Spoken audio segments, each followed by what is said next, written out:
Spiderman saves an entire city और उसी रात उसके पास रेंट देने के पैसे नहीं होते।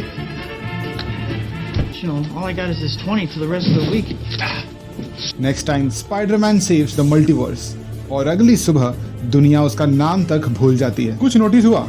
पिछले 60 सालों से हर स्पाइडरमैन राइटर एक ही काम कर रहा है, different universes, different villains, different stories, पर एंडिंग पीटर पाकर की धज्जियां उड़नी ही है।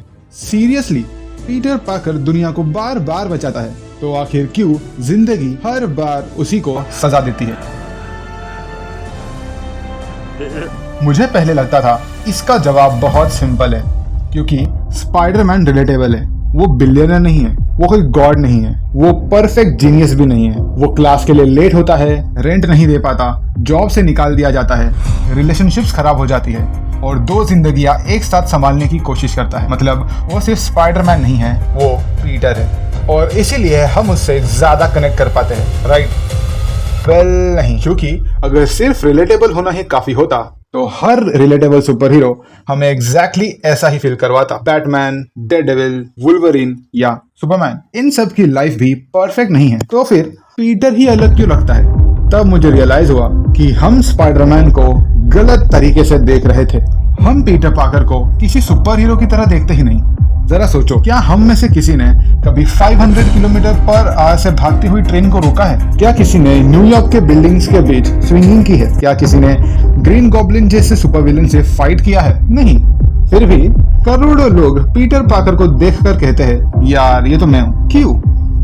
क्योंकि हम ट्रेन रोकना रिलेट नहीं करते, हम किसी अपने को डिसअपॉइंट करना रिलेट कर पाते हैं, हम वेब स्विंगिंग करना रिलेट नहीं करते, हम उन रिस्पॉन्सिबिलिटीज को रिलेट करते हैं जो कभी कभी हमारी उम्र से भी बड़ी लगती है। हम स्पाइडर सेंस रिलेट नहीं करते, हम वो रात रिलेट करते हैं जब हम खुद से पूछते हैं क्या मैं काफी हूँ, और फिर भी अगले दिन उठकर दोबारा कोशिश करते हैं। और इसीलिए जब पीटर सफर करता है, हमें ऐसा नहीं लगता कि हम किसी और की स्टोरी देख रहे हैं, हमें लगता है हम अपनी सी कहानी देख रहे हैं। लेकिन अगर पीटर सिर्फ हमारा मिरर है तो उसे इतना सफर करते देखकर हमें मजा क्यों आता है? यहाँ पर मैंने एक और अजीब चीज नोटिस की।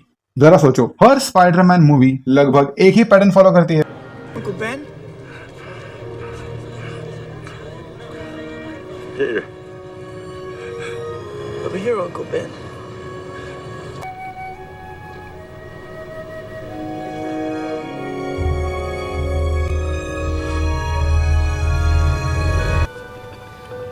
Stay with me. Stay with me.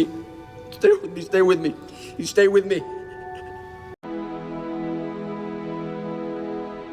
Me?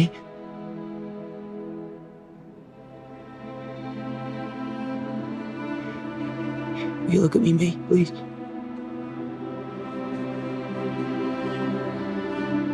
और फिर भी हम बेशर्मों की तरह थिएटर से निकलते ही अगली स्पाइडरमैन मूवी का वेट करना शुरू कर देते हैं, जैसे हम सीक्रेटली सोच रहे हो, चलो देखते हैं अगली बार पीटर से और क्या क्या छीना जाएगा। जरा सोचो, ये कितना वियर्ड बिहेवियर है। असल जिंदगी में अगर किसी अच्छे इंसान के साथ बुरा होता है तो हमें बुरा लगता है, तो आखिर पीटर पाकर के साथ ही हम बार बार ये जर्नी क्यों जीना चाहते हैं? आई थिंक हम इसका जवाब गलत जगह ढूंढ रहे थे। जवाब पीटर की सफरिंग में कभी था ही नहीं। ध्यान से देखना, हर ट्रेजेडी पीटर को एक रीजन देती है, किसी और इंसान में बदलने का। अंकल बेन के बाद वो और ज्यादा सेल्फिश बन सकता था, पर उसने रिस्पॉन्सिबिलिटी चूज की। ग्वेन के बाद वो टूट गया, कुछ वक्त के लिए स्पाइडरमैन बनना भी छोड़ दिया, लेकिन वो वापस आया। आंट मे के बाद वो ग्रीन गॉब्लिन को मार सकता था, उसने मर्सी चूज की। पूरी दुनिया पीटर पाकर को भूल गई, अब उसके पास स्पाइडरमैन बने रहने की कोई वजह ही नहीं। और फिर भी अगली सुबह उसने मास्क दोबारा पहन लिया। तब जाकर मुझे एक पैटर्न दिखना शुरू हुआ। स्पाइडरमैन स्टोरीज कभी सफरिंग के बारे में थी ही नहीं, वो हमेशा कैरेक्टर के बारे में थी। स्पाइडरमैन रिमार्केबल इसलिए नहीं है क्योंकि वो सफर करता है, स्पाइडरमैन रिमार्केबल इसीलिए है क्योंकि सफरिंग उसका कैरेक्टर रीराइट नहीं कर पाती। जिंदगी उससे सब कुछ छीन लेती, लेकिन एक चीज कभी नहीं छीन पाती, वो है उसका कर्तव्य यानी रिस्पॉन्सिबिलिटी। और शायद इसीलिए पीटर पाकर को सफर करता देखकर हमें होपलेसनेस फील नहीं होती, क्योंकि पीटर हमें याद दिलाता है सफरिंग इंसान को तोड़ जरूर सकती, लेकिन उसके वैल्यूज तब तक नहीं तोड़ सकती जब तक वो खुद ना चाहे।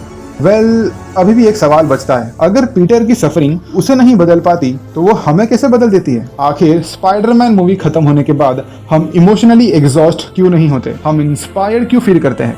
क्योंकि एक पॉइंट के बाद हम स्पाइडरमैन को देखना बंद कर देते हैं। हम बिना रियलाइज किए पीटर पाकर बन जाते हैं। हर बार जब पीटर गिरता है हम सिर्फ उसे गिरते हुए नहीं देखते, हम सोचते हैं कि अब ये कैसे उठेगा। हर बार जब वो खुद पर डाउट करता है हम भी अपनी जिंदगी के डाउट्स याद करने लगते हैं। और हर बार जब वो दोबारा खड़ा होता है हमारे अंदर भी कुछ हारे हुए जज्बात जीत के प्यासे हो जाते हैं। और ये सिर्फ एक फीलिंग नहीं है, साइकोलॉजी के पास इसका एक नाम भी है, नरेटिव ट्रांसपोर्टेशन। जब कोई कहानी इतनी सच लगने लगती है कि कुछ देर के लिए तुम उसे देखते नहीं जीने लगते हो। इसीलिए पीटर की जीत सिर्फ पीटर की नहीं लगती, वो हमारी लगती है। और इसमें एक और कॉन्सेप्ट बहुत ज्यादा इम्पोर्टेंस ऐड करता है। स्पाइडरमैन हमें इसलिए इंस्पायर नहीं करता क्योंकि वो जीत जाता है, वो इंस्पायर इसीलिए करता है क्योंकि हर जीत उससे कुछ ना कुछ छीन लेती है। हर बार जब पीटर जीतता है वो कुछ ना कुछ खो देता है, कभी अपना वक्त, कभी अपना प्यार,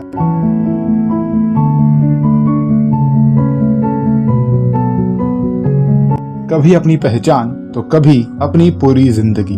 और फिर भी अगली बार जब उसे चॉइस मिलती है वो फिर वही करता है जो उसे सही लगता है, चाहे उसकी कीमत फिर से चुकानी पड़े। और तब मुझे रियलाइज हुआ कि स्पाइडरमैन हमें सिर्फ धर्म नहीं सिखाता, वो हमें एक बहुत पुरानी फिलॉसफी की बात याद दिलाता है कि सही काम करने की वजह कभी भी इस बात पर डिपेंड नहीं करनी चाहिए कि बदले में तुम्हें क्या मिलेगा। पीटर कभी किसी की जान इसलिए नहीं बचाता क्योंकि उसे यकीन होता है कि इस बार सब ठीक हो जाएगा। सच तो ये है अक्सर उसे बिल्कुल उल्टा मिलता है। वो अपनी जॉब्स खो देता है, अपना प्यार, अपने दोस्त और एक नॉर्मल जिंदगी जीने का मौका। जिंदगी उसके हिस्से की धूप भी जला कर देती है। फिर भी अगली सुबह वो फिर वही मास्क पहन लेता है। क्यों स्पाइडरमैन? चाहे हृदय को ताप दो, चाहे मुझे अभिशाप दो, कुछ भी करो कर्तव्य पथ से, किंतु भागूंगा नहीं, वरदान मांगूंगा। क्योंकि स्पाइडरमैन बनना उसका डिसीजन नहीं है, उसका कर्तव्य है।